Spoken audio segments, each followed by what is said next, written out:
So, ladies and gentlemen, is it that Mr. FAROUK KIBET is there taking it overboard, ama inakuaje? Because yesterday we saw the function that they attended in Mandera County.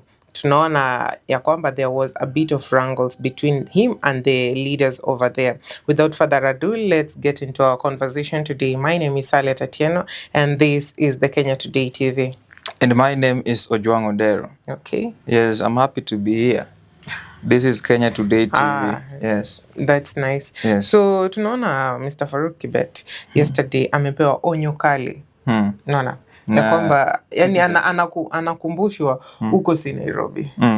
Is it that ali take overboard ama nini? Because we understand him and we know him as a very very strict person. Okay. Aezi kaa aangalie maybe okay, is that ruler, ina run through his bloodstream. Like he is very powerful. Okay, what happened yesterday?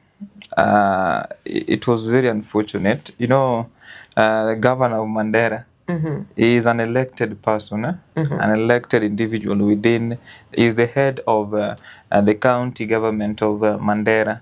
So sometimes when you see such kind of actions being undertaken by somebody who is not elected but very powerful within President William Ruto's administration, it reminds me of my history.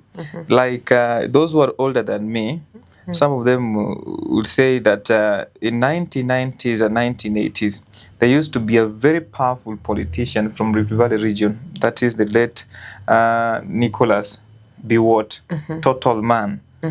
To see the late President Daniel Teacher Arap Moi, it was not easy, but it was very powerful that akikwambia kwamba kitu inaweza kufanyikia lazima uwe mtu mwenye uwe mwangalifu. There was an allegation that he participated in the killing of the late minister Ruto. So it reminds me of such people when you see FAROUK KIBET. And remember, this is not the first time that Kenyans are coming out to call him out. I remember on 2nd January 2025 this year in Siaya County, his actions, sometimes his actions is like he's losing his cool. Like he lost his cool in front of President William Ruto, former Prime Minister Raila Odinga, and President of Uganda, Yoweri Kaguta Museveni. Now, some people who are close to the head of state are saying that FAROUK KIBET is very, very, very powerful. Even CS Aden Duale once said that during the time that President William Ruto was the deputy president, kuna chakula kitamu ambacho kilikuwa katika ofisi ya naibu ya rais, lakini yule mtu ambaye atakukosesha appetite ni FAROUK KIBET. Even Ndindi Nyoro complained. To mean that he is very, very strict. Yes, he is very strict, but but it was very unfortunate. I don't expect him to maybe to participate in such kind of activities of giving directions to an elected individual like the governor of Mandera County. And the problem is, does this person, or is there any office that is holding within President William Ruto's government, or is he just Mr. Fixer? Like he organizes everything. Yeah.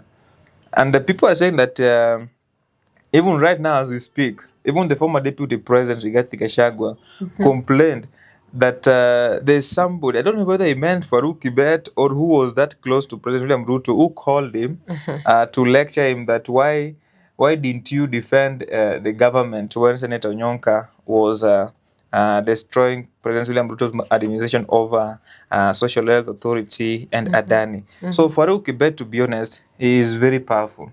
He is very powerful. Don't joke with him.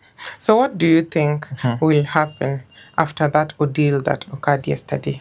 Definitely it is not a good picture. It is not a good picture. I'm very certain that those who are close to President William Ruto, some of them can tell the head of state that whatever FAROUK KIBET is doing, it is not painting a good picture to the people of Mandera themselves, because that was their governor. And I believe the people of the northeastern region, they will not want to see such kind of actions repeating themselves in their own. And I believe today the head of state will be maybe it's either Marsabit or Garissa. I don't know which space, but he's in the northeastern region. And as we understand, our brothers from the northeastern region, Yes. they are very outspoken, and they can never stand and be like any form of humiliation or any form of being mistreated. They can never, ever. Let's say our fathom something They, like they, that. they, they, they can't tolerate, eh? Yeah, they can't tolerate. Yeah. Do you think that maybe there there might be a form of disciplinary action taken against them? Against them, FAROUK, KIBET, or Not FAROUK, KIBET, the leaders from the northeastern side. right now, let me just be honest. I doubt if there can be any disciplinary action that can be taken against the people of northeastern region. Now, this is my opinion.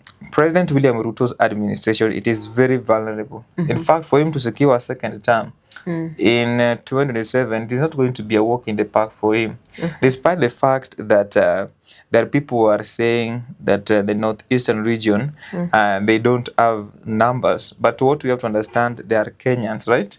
And President William Ruto right now is trying to achieve a united country. And that's why you saw him yesterday saying, tuungane, tuache kutengana, tuache ukabila. So taking any disciplinary action against the people of northeastern region will be the worst mistake the president can do. You know, disciplinary action can be taken through many ways, denying them Funds, the NGCDF. the developments. For example, they have a problem to do with water. They have a problem to do with infrastructure, like roads. They have a problem with electricity.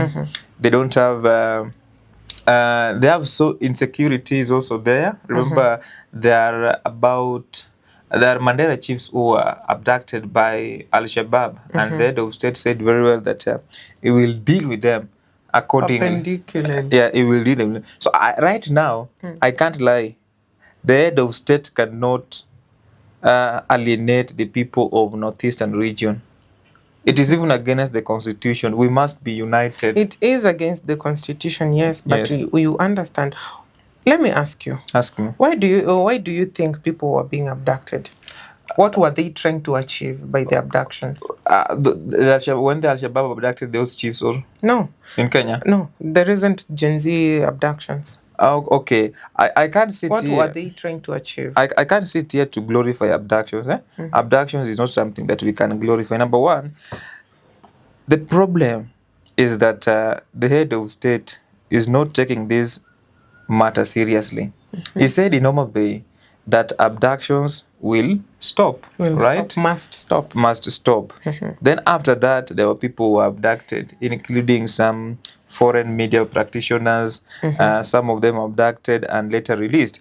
Now, the worst part of it is when the police IG comes out and say that, you know what, I don't know who is abducting Kenyans. Now, you know, anyone can take advantage. For example, I don't know why they are alleging that Al-Shabaab abducted chiefs in Mandera. Maybe, I don't know what is taking place, but anyone can take advantage of that. If these abductions are not stopped, then it means someone somewhere. Let me tell you something. Even arresting a criminal in future will be very difficult, because the people themselves will offer assistance because they know that this person is being abducted. Maybe this person is a criminal. So abductions, it must be condemned. So ladies and gentlemen, without further ado, let's meet on our next session. Thank you.